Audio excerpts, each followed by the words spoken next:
It's time for another segment of Best or Worst Thriller books. If you're new here, this is how it works. Every other week, I put your suggestions of either the best or worst thriller or horror books you've ever read, with no opinions whatsoever, just the name of the book and the author, into this bowl. I choose out two, I read them, I let you know my thoughts. I do this every other week, and we flip-flop between thriller and horror, and this week is thrillers. I'm getting started pretty late today because I needed to wash my hair so desperately. I have to work at 3 p.m. It's 10. I'm probably not going to be able to post this until after I get off work because it'd probably just be impossible unless I get lucky and get novellas, but let's choose the first book. Okay, let's see what it is. Give me a good one. Give me a good one. I've had like no time to read lately. I've been so busy. The Guest House by Morgan-Bentley. I have to see if I can get this on my Kindle. Okay, I got it on my Kindle from my library using the Libby app. I'm excited to dive in. It's around 300 pages. Hopefully I can get through this one and another one before I have to go to work. The synopsis on this one is kind of vague, but The Guest House by Morgan-Bentley follows expecting parents Jamie and Victoria as they are on a weekend getaway at a countryside guest house when their baby decides to make an early appearance. The problem? The couple is trapped in this guest house. This story is told in past and present timelines and POVs from both Jamie and Victoria, and we uncover what happened that fateful day at the guest house. I'm making really good time. I've been reading for 45 minutes and I'm halfway through. This is really reminding me of another book. I won't say which one, but I'm more interested in the why than I am the what, because I feel like I know the what of it for the most part. There are some aspects that I haven't figured out yet, but yeah, I want to know why this is happening. And so yeah, I'm curious to see where this is going to go. I'm flying through it, so I assume that I'll be able to fly through the second half as well. By the second half of this book, it was losing me. I have to be vague, but I think it alluded to one aspect of the story a bit too much, that it kind of unlocked this new set of possibilities, which ultimately led to me knowing the big twist. Not every aspect of it, but the part of the twist that really makes it hit. I finished The Guest House, and I have to admit I had a lot of issues with this. Without giving anything away, this is something that you learn very early on, that this couple has secrets.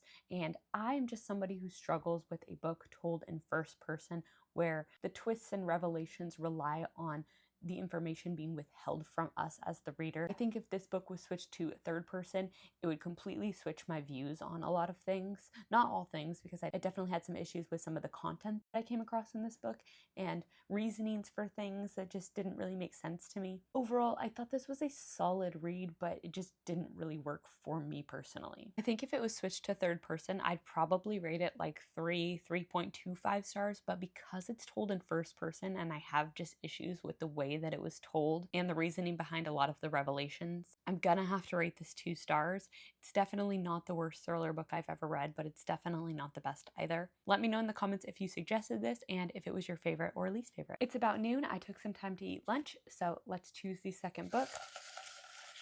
If I can finish this by 2, that would be fantastic because I work at 3. Frenemy by Maria Frankland. I think this might be on Kindle Unlimited. I feel like I've seen it there before. I'm going to check. I got it on Kindle Unlimited. It's around 330 pages. I'm hoping this is fast-paced because I don't have a ton of time left, so let's dive right in. The synopsis on this one is pretty vague too. Frenemy by Maria Frankland is book 1 in a series, and it follows Lou, who has this best friend named Donna that has an unhealthy obsession with her. Throughout the story, we follow Lou as she grows increasingly more put off by Donna's jealousy and as Donna fully crashes out. Halfway through Frenemy, and I'm definitely enjoying this more than the previous read I had. There is a very unhinged character in this book that is very unlikable. There's not a big mystery aspect to this book so far. I'm curious to where it's going to go. I'm guessing it's going to get really sinister and maybe there will be a twist. I am looking forward to finding out. In the second half, we're introduced to the mystery aspect, and because the synopsis doesn't disclose anything about it, neither will I, but it definitely ramps up the tension. I overall like where it ended up, but I didn't feel the setup for where it went was strong enough for me to be satisfyingly shocked, if that makes sense. I didn't guess it because I didn't think it made any sense, because I didn't feel the signs were alluded to enough throughout the story. I finished Frenemy with not a lot of time to spare. I have to get ready and go to work very soon. But the second half of this book definitely had a mystery aspect.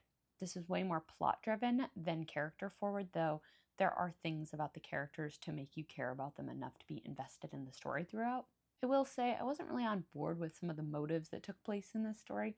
Just a little bit silly in my opinion. But ultimately I thought this was a fun and solid thriller, pretty fast paced and had some diabolical things that happened throughout. It's absolutely not the worst thriller I've ever read by any means, but it's also not the best either. I would rate this probably 3.5 stars, very solid, and I would recommend moving forward. As always, thank you for watching. I'd like to keep this series going for so long, so drop me a comment of either the best or worst thriller or horror books you've ever read, with no opinions whatsoever, just the name of the author and the book, and I look forward to doing this again in another 2 weeks with horror books.